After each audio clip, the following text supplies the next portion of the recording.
Le 13 novembre 2015, ce n'est pas juste une tragédie qui a endeuillé la France. C'est en fait un cas d'école absolument essentiel si on veut comprendre ce qu'est le terrorisme aujourd'hui et surtout comment nos sociétés y font face. Voilà la question qui va nous guider. Au-delà de l'émotion et de l'horreur, qu'est-ce que cet événement nous dit, vraiment? On va décortiquer ensemble les faits, le contexte et bien sûr les conséquences pour tenter de comprendre. Et pour comprendre ces attentats, il faut d'abord se pencher sur l'adversaire de l'époque. Qui était vraiment Daesh, cette organisation qui a revendiqué les attaques? Alors, au cœur de Daesh, il y a une idéologie, le djihadisme. Il faut bien voir que ce n'est pas un phénomène qui est né en 2015, loin de là. C'est l'aboutissement d'une longue évolution, une doctrine qui attire des partisans depuis des décennies, bien avant que le nom de Daesh ne soit sur toutes les lèvres.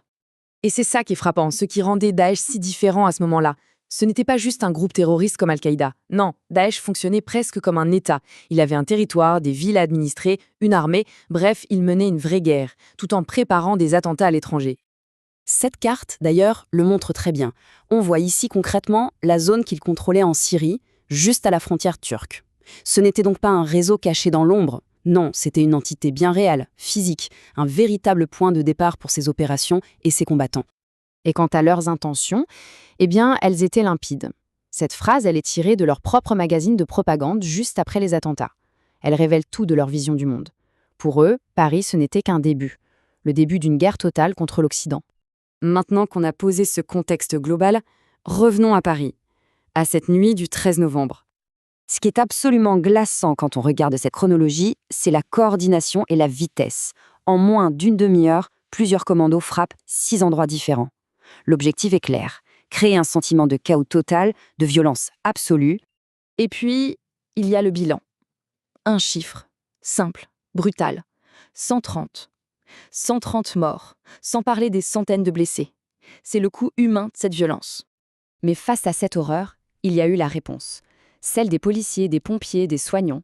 Et cette phrase d'un des enquêteurs principaux, elle dit tout. Dans le chaos le plus total, le professionnalisme a pris le dessus. La mission avant tout, protéger, secourir et comprendre. Alors justement, comment l'État a-t-il réagi? Pas seulement sur le moment, mais aussi dans les mois et les années qui ont suivi. Pour se rendre compte de l'échelle de la réponse, quelques chiffres parlent d'eux-mêmes. Moins de 150 enquêteurs de l'antiterrorisme pour mener une investigation tentaculaire. 430 pompiers sur le terrain le soir même. Et dans la foulée, 6000 postes créés dans les forces de l'ordre pour muscler la sécurité du pays. Et là, on touche à un point vraiment crucial, l'impact sur nos lois.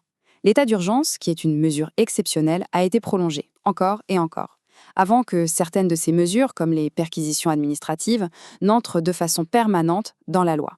C'est une vraie transformation de notre arsenal juridique. Parce que l'impact, il n'est pas que sécuritaire ou légal. Il y a eu une véritable onde de choc qui a traversé toute la société et qui a aussi changé la nature de la menace. Voilà un point absolument clé que tous les enquêteurs soulignent. La menace a muté. En 2015, on avait des attaques planifiées depuis la Syrie. Aujourd'hui, on parle de menace endogène, c'est-à-dire qu'elle vient de l'intérieur. Des individus isolés qui se radicalisent sur Internet et qui passent à l'acte. Et bien sûr, tout ça a ouvert un débat de société immense et parfois très vif. Où placer le curseur entre la sécurité et la liberté? C'est une question centrale. Les responsables de la sécurité eux-mêmes craignaient que de nouvelles attaques ne créent des affrontements intercommunautaires, ce qui était d'ailleurs un des buts des terroristes. L'économie aussi a été frappée de plein fouet. Le tourisme, la culture. Juste après les attentats, les ventes de billets de concerts à Paris se sont effondrées de 80%. Les grands magasins ont vu leur fréquentation chuter.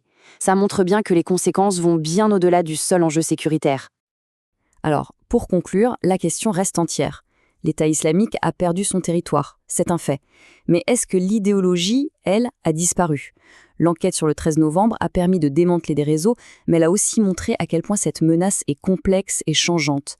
La question n'est donc peut-être pas de savoir si on a gagné, mais plutôt de se demander comment on va continuer à s'adapter.